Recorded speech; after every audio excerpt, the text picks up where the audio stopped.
स्वागत आहे तुमचं माझ्या एका नवीन व्हिडिओमध्ये। आमची शेळी आहे, खरं तर 1.5 वर्षाची असेल। आमच्या शेळ्या रोजला रानात चरण्यासाठी जातात, तर जे काही असतं ऊन ते सगळं त्यांना लागल्यामुळे ह्या शेळीच्या मेंदूवर परिणाम झाला आहे, जो की तिला कालपासून ताप आला आहे। मी तिला 2-3 इंजेक्शनंसुद्धा दिलेत, पण तिला काही बरं वाटत नाही आहे। हा त्रास उन्हामुळं जास्त करून जाणवला गेला, कारण की ज्या शेळ्या डोंगरात चरण्यासाठी जातात त्यांना टायमात पाणी किंवा जे असतं उन्हाचा टाईम असतो दुपारचा, त्या टायमाला यांना सावलीची आवश्यकता असते, पण ती आवश्यकता भेटली जात नाही। त्यामुळं हा खरं तर आजार तिला लागलेला आहे। तर आमच्याकडे सगळ्या गावठी शेळ्या आहेत, कारण की गावठी शेळ्यांना जास्त आजार लागले जात नाही। आणि त्या म्हणजे सगळ्या ज्या गोष्टी असतात त्या लगेच असं अट्रॅक्ट करतात बाबा, त्यांना सूट होऊन जातात। तरी पण ह्या शेळीला असा आजार झालेला आहे, आणि हा आजार आमच्या गोठ्यात पहिल्यांदाच झाला आहे खरं तर। आणि आज तरी जरा ती नॉर्मली ठीक आहे, पण काल तर तिचा डायरेक्ट तोल जात होता।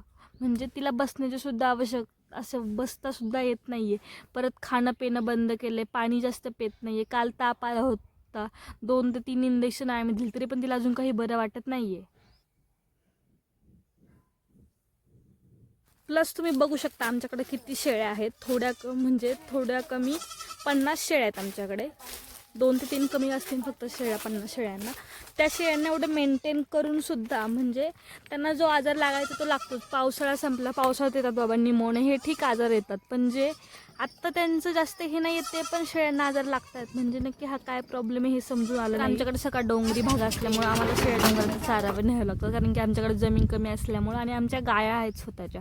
त्या गायांसोबत आम्ही शेळ्यांना सांभाळू शकतो, म्हणून आम्ही त्या रोजला रानात नेतो। पण ह्या उन्हामुळे त्यांना एवढे आजार लागत आहेत का बास रे बास। तुम्ही बघू शकता जो पुढे डोंगर आहे, त्या डोंगरावर आमच्या रोज शेळ्या चरायला जातात। तुमचा चेहरा दिसू द्या ना ताई।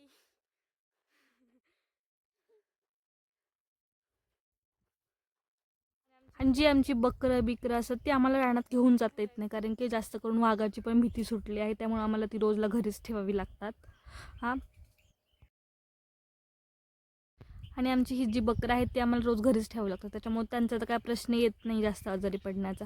तरी पण आम्ही गेल्या वर्षी ना 15 ते 20 बकरं आणली होती, त्यातली आमची फक्त 4 बकरं जगली, कारण की पावसाळ्यामुळे नेमकी निमोनिया होतो, आणि अशा प्रकारे ती बकरं मरून जातात। निमोनिया झाला का त्यांच्या डोक्यात एकदा ताप गेला का बकरं मेलं, अशी गोष्ट होते। त्यामुळे जास्त करून बकरं जास्त आणत नाही। आमच्या जे शेळ्या होतात त्यांची जास्त आम्ही हे करतो, वाढवणी करतो। पण मग आता ह्या शेळीचं बकरू जे आहे, तुम्ही जे शेळी दाखवली ना मी, त्या शेळीचं बकरू मेले आत्ताच। पहिल्या शेळी आहे ती खरं तर, तिचं पण बकरू मेले। आता तिचं म्हणजे एकच ईद झाले, तरी पण तिला हा आजार कसा काय लागला आम्हाला समजत नाहीये। डॉक्टरांना विचारलं, डॉक्टर बोलतो उन्हामुळे लागलेला आहे।